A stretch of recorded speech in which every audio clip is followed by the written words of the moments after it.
السلام علیکم اسٹوڈنٹس، امید ہے آپ سب خیریت سے ہوں گے۔ میں ہوں محمد نذیر اور آپ دیکھ رہے ہیں lectures of physics. Dear students, آج کا لیکچر ہم سٹارٹ کریں گے بڑے سمپل ایم سی کیوز سے۔ وہ کون سا ایم سی کیوز ہے؟ Dash is the unit of force. ان چاروں آپشنز میں سے کون سا یونٹ آف فورس ہے؟ اے newton, B K G metre per second square, C capital N, D all of these. اس طرح کے کئی ایم سی کیوز بعض اوقات پیپر میں آ جاتے ہیں، آپ کے MDCAT M C Qs میں آ جاتے ہیں، تو آپ کے لیے ان کو سمجھنا ضروری ہے۔ اکثر اسٹوڈنٹس کا جواب یہی ہوگا کہ اس میں یہ ڈی والا آپشن صحیح ہے، کیونکہ اس میں آل آف دیز لکھا ہے، اور فورس کے بارے میں تو ہم نے پڑھا ہے F is equal to ma۔ F is equal to ma، اس کا یونٹ اگر ہم لکھیں K G metre per second square, اور specifically it is called newton. اس کا unit K G metre per second square ہے، اسپیسیفکلی اس کو نیوٹن کہتے ہیں اور کیپٹل این سے ظاہر کیا جاتا ہے۔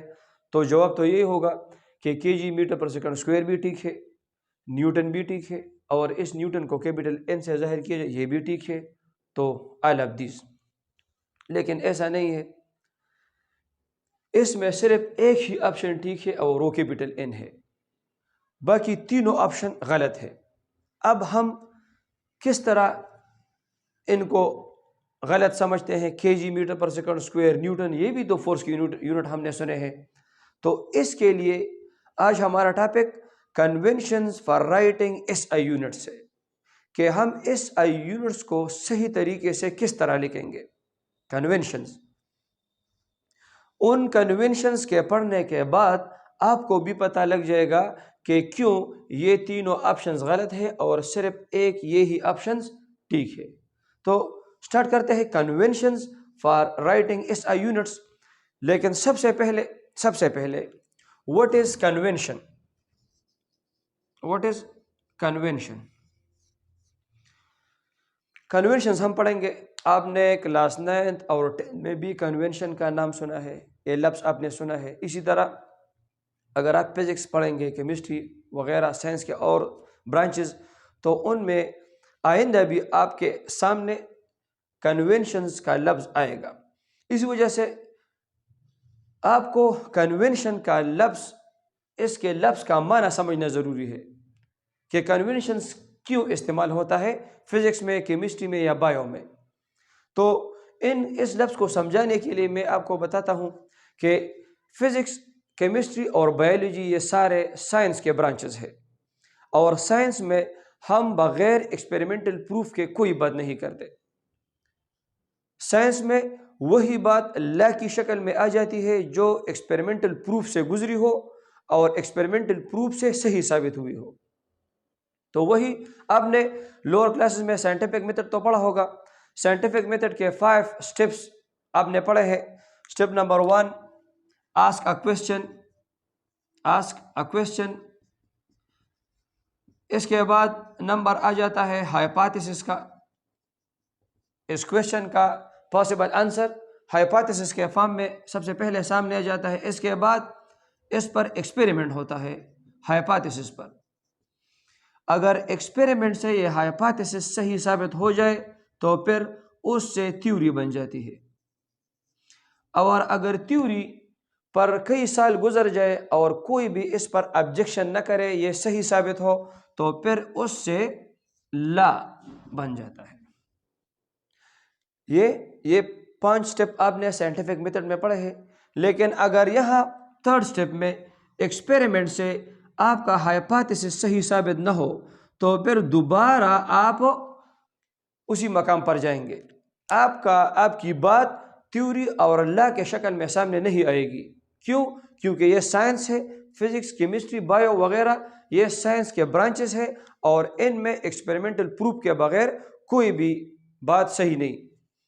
لیکن بعض باتیں ایسے ہیں، بعض باتیں جن پر گروپ آف سائنٹسٹ ایگری ہو اور بغیر ایکسپیریمنٹل پروف کے وہ سائنس میں چلی آ رہی ہے، ان پر اگر ہم پرابلمس کو سالو کرتے ہیں تو وہ پرابلم بھی صحیح طریقے سے سالو ہوتے ہیں۔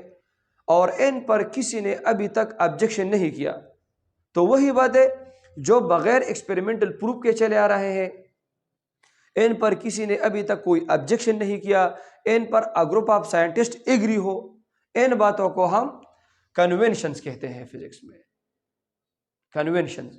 آپ نے کلاس 10 میں بھی بعض کنونشنز مرر کے بارے میں پڑھے تھے، میں آپ کو یاد دلاتا ہوں۔ Number 1، all distances are measured from the pole of the mirror، کہ تمام فاصلے distance of object, distance of image, وہ پول آف دی مرر سے ہی میجر کیے جائیں گے۔ اسی طرح focal length of a concave mirror is taken as positive while focal length of a convex mirror is taken as negative۔ یہ سارے ہی conventions ہیں، یہ باتیں ان پر ایک گروپ آف سائنٹسٹ اگری ہو اور وداؤٹ آبجیکشن یہ چلے آ رہے ہیں، تو اسی وجہ سے یہ کنونشن بن جاتے ہیں فزکس میں۔ اسی طرح اس آئی یونٹس کو لکھنے کے بارے میں بھی بعض کنونشنز ہے، ان کنونشنز کو آپ کو یاد رکھنا ہوگا تاکہ آپ ان جیسی غلطیوں سے ایگزام میں بچے رہے۔ اب جانتے ہیں وہ کنونشنز کیا ہے، تو سٹارٹ کرتے ہیں conventions for writing S I units. تو سٹارٹ کرتے ہیں what conventions are used in writing SI units۔ Number 1، full name of a unit does not begin with a capital letter even if named after the name of a scientist۔ اگر ہم ایک unit کا فل نیم لکھنا چاہے، kilo gram کا، second کا، Newton کا، ampere کا، وغیرہ وغیرہ، تو ہم ان کے فل نیم کو ہمیشہ ہی اسمال لیٹر سے ہی میں لکھیں گے اور اسمال لیٹر سے ہی سٹارٹ لیں گے۔ اگرچہ یہ ایک سائنٹسٹ کے نیم پر ہو تو پھر بھی ہم اس کو اسمال لیٹر سے سٹارٹ کریں گے۔ اگر آپ ایگزامپلس دیکھیں اس کے، تو کلو گرام کو ہم اس طرح لکھیں گے، میٹر کو اسمال METER میٹر۔ اسی طرح اگر نیوٹن کو ہم لکھیں گے تو NEWTON اسمال n سے شروع ہوگا۔ اگر نیوٹن کو ہم ایز اے یونٹ لکھنا چاہے تو یہ ایک سائنٹسٹ کے نیم پر ہے، لیکن اس کو ہم اسمال ان ہی سے شروع کریں گے۔ اسی طرح جاؤل ETC۔ تو جب بھی ہم فل نیم آف یونٹ لکھتے ہیں تو اس کو ہم اسمال لیٹر سے سٹارٹ لیں گے، کیپٹل سے نہیں۔ ہاں، اگر ہم نیوٹن پر مضمون لکھ رہے ہیں، مضمون ایسے کہ Newton was a great scientist, Newton was a great scientist, تو پھر ہم نیوٹن کو کیپٹل N سے سٹارٹ کریں گے کیونکہ یہ ایک پراپر ناؤن ہے۔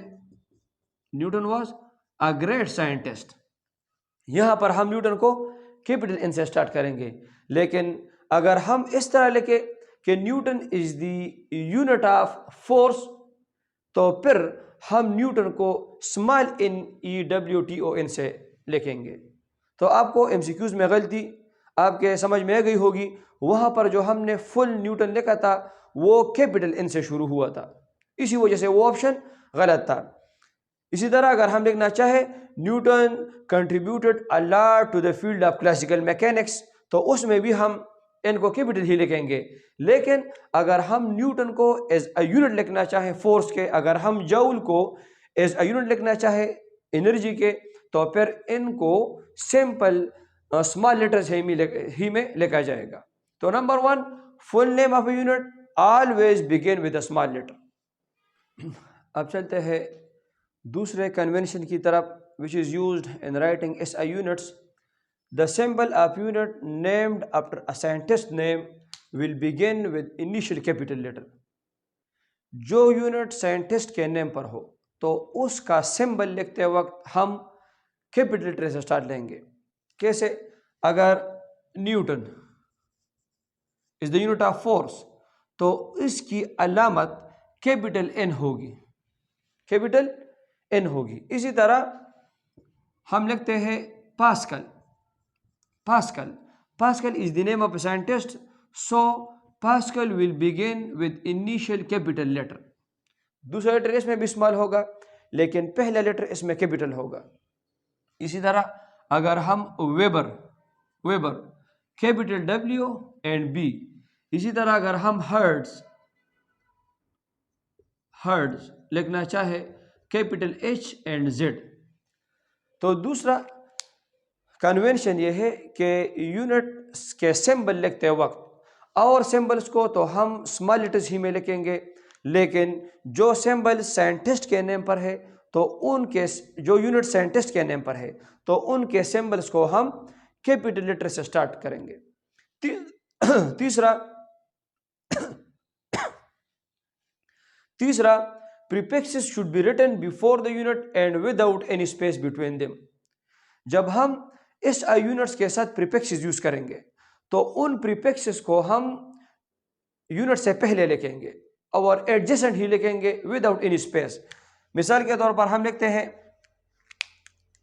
6 مائکرو سیکنڈ، 6 مائکرو سیکنڈ، تو مائکرو اور سیکنڈ میں اسپیس نہیں ہونی چاہیے، یہ ایڈجسنٹ ہی لکھیں گے وداؤٹ اینی اسپیس، اور مائکرو کو سیکنڈ سے پہلے لکھیں گے، مائکرو کو سیکنڈ کے بعد نہیں لکھیں گے۔ اسی طرح 90 پیکو فیراڈ، 90 پیکو فیراڈ، تو اسی وجہ سے ان دونوں کے درمیان سپیس نہیں ہوگا اور پیکو کو فیراڈ سے پہلے ہی لکھیں گے۔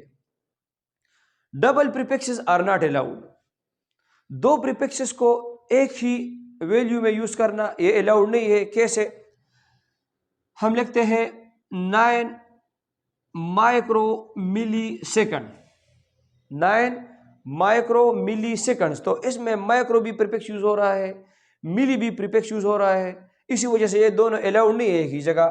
ہم اس کو اس طرح لکھیں گے، چونکہ مائکرو 10⁻⁻6 اینڈ ملی 10⁻³ ہے، ان دونوں کو ہم اکٹھا کر کے 9 × 10⁻9 سیکنڈ لکھیں گے۔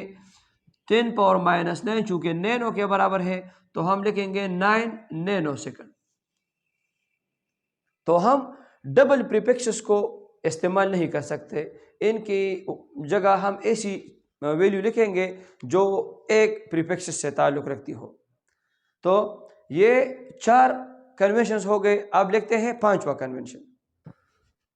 اب 5 number, the combination of 2 units should be written in such a way that there is a space between them۔ بعض اوقات ہم کئی ڈیرائیوڈ کوانٹیٹیز اس طرح دیکھتے ہیں کہ ان کے یونٹس میں ان کے ڈیرائیوڈ یونٹس میں 2 یونٹس استعمال ہوئے ہوتے ہیں، تو ان دونوں یونٹس کو لکھتے وقت ان میں سپیس رکھیں گے یا ان میں ہم ڈاٹ لکھیں گے۔ دیکھیں، اگر ہم ٹارک یونٹ لکھتے ہیں، ٹارک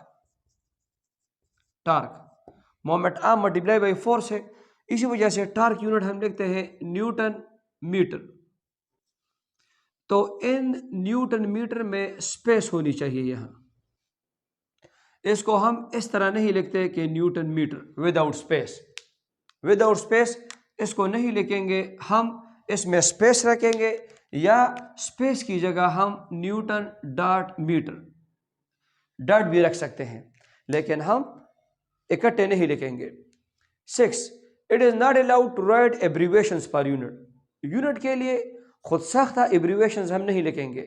جیسے کہ اگر ہم سیکنڈ لکھتے ہیں، سیکنڈ از اے یونٹ، تو اس کے لیے ہم ایسی ایبریویشنز استعمال نہیں کریں گے جو اس کے سمبل کے علاوہ ہو، SEC، ہم اس طرح سے یونٹ کو نہیں لکھ سکتے۔ اسی طرح دوسرے، اگر ملی میٹر اسکوائر ہے، ملی میٹر اسکوائر یہ سمبل ہے، اس کے لیے ہم اس طرح نہیں لکھ سکتے کہ ہم اس کو لکھیں اسکوائر ملی میٹر، ہم خود ساختہ یہ جو ایبریویشنز ہے، ان ایبریویشنز کو ہم وہی علامات لکھیں گے جو سائنٹسٹ نے ان کے ظاہر کرنے کے لیے مقرر کی ہے، تو ایبریویشنز نہیں لکھیں گے یونٹس کے لیے یا ان کے سمبلز کے لیے۔